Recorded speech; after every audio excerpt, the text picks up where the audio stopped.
everyone, it is your girl Gel Beauty 87 here, aka Grace, and I got another brands with inconsistent formulas video going on.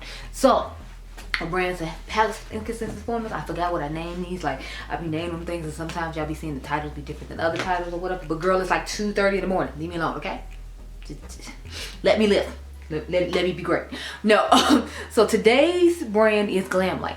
I know I had Glamlite on my list. I don't remember if I already filmed this or not, so I was like, I'm gonna just film it real quick. Then if I didn't, or if I did, whichever makeup look I like the best is which one you'll see. I know, right? Random. Anyway, moving on. So let's get started. So I don't have that much from Glamlite. I feel like they're not really that bad when it comes to inconsistency. So I only have like 3 different collections that I wasn't necessarily crazy about, but all the other ones I like just fine. So I think that's good considering how much Glamlite I do have. Now please do keep in mind, remember that I did declutter a lot of Glamlite.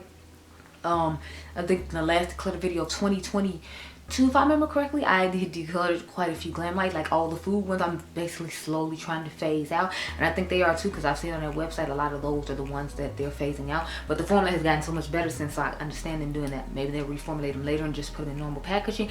I don't know, but I'm gonna start off with one that I feel like you shouldn't be surprised about, because I said out of all the ones in that collection, when they started getting better formulas, that I did not like that palette. And it is the Happy Hour collection in the what is this, the Margarita palette. I was not a fan of the formula of this or the color story, mainly because it's just a whole bunch of mid-tone shades, and I have a problem with palettes that have nothing but mid-tone shades, because you gotta think, what am I using for the outer V and all that? I mean, this is, I think, the one shade you can use for the outer V out of everything in here. Everything else seems to be more mid-toned, if you will, and I don't want to put a red on the outer V for every single look, although I feel like this red would be fun on the outer V and in the crease, this on the brow bone, and then this on the lid would be a cute little moment. But you know, like, I don't want to have to try to reach for this red when it comes to every single color in here in order to make a look. And then like these somewhat neutral shades up here I wasn't necessarily crazy about, so I wasn't crazy about the former or the color story when it came to this palette, so that's why it's a inconsistent formula to me. Plus I feel like the formula in these colorful mattes are different than all the other ones in the other Happy Hour collection, because remember, they have the purple one, which is wine. They have the greenish bluish one that's similar to Smoke Session, in my opinion, or a good alternative. That's the dirty martini, and then they have the chocolate martini, which is more colorful one with like a little twist to it. This one I just feel like didn't perform as well as those, so that's why I have it as an inconsistent formula from Glamlite. The next one I have from Glamlite are the Hershey Kisses ones. So I got 3 of the 5. Y'all know I wasn't gonna buy the boring neutral color ones, but I did get the 3 colorful ones. Now I like the color stories of these. I just feel like the formula on these isn't as good as other things. So this is what it looks like. I love the color stories. Like, I love these unique purple shades that they put down here. I wasn't really crazy about the shimmers in here, and you got to think, since I have the purple palettes, I mean all the monochromatic palettes from ColourPop, I didn't necessarily need this collection. I just wanted to see how the formula was going to be, and like to the uniqueness of some of the shades, which is why I still keep it in my collection, because it's not necessarily the formula's bad, it's just I feel like they have better formulas, and this one was just okay. So I love the color story of this one. I love the color story of all of them, just about except the blue one, believe it or not. The blue is the one that's not my favorite color story. So anyway, this is that was the what was it, the special dark, I believe, because this is the lava, and then the blue one is the cookies and cream. But again, I like these 2 shades down here, and this dual chrome up here with the blue shifting shimmers in it is pretty nice.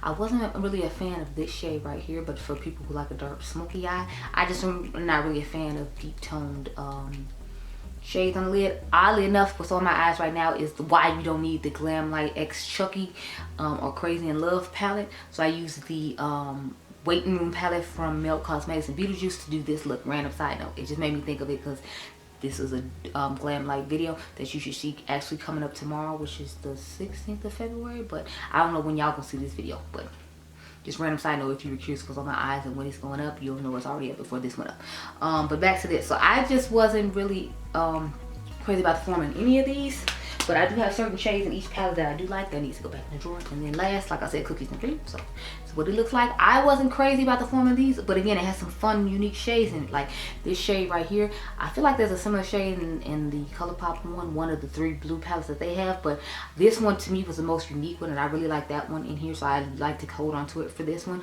along with this one.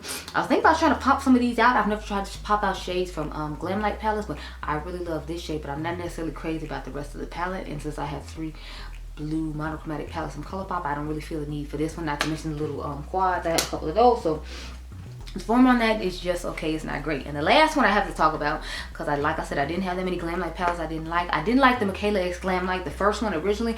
I've grown to be able to deal with that formula and like it okay. I still don't think it's the best. I feel like the new one is better than that. But the one I really didn't like the most, besides the margarita one and the other ones, are these two, the Icy collection. And I feel like people have been seeing these around TJ Maxx and Ross and Marshalls because it didn't do that well either. I just was not a fan of these. Like, I prefer my monochromatic palettes from BH and like ColourPop over these. So I feel like this one just, all the colors mashed up together and they didn't give me enough cohesion when it came to using these. So y'all know I like to layer and airbrush and all that type of shade, and I feel like with the ColourPop ones I can do that, and I feel like with this one it just didn't do that. Now I did like the red one better than the blue one, believe it or not. I feel like the red one does a better job than the blue one, which I was kind of shocked about because y'all know me, I love blue. I expected them to give me a good blue palette, especially since I wasn't crazy about the cookies and cream. But I don't like when they do blue monochromatic palettes or monochromatic palettes in general. So I wasn't crazy about the formula on this.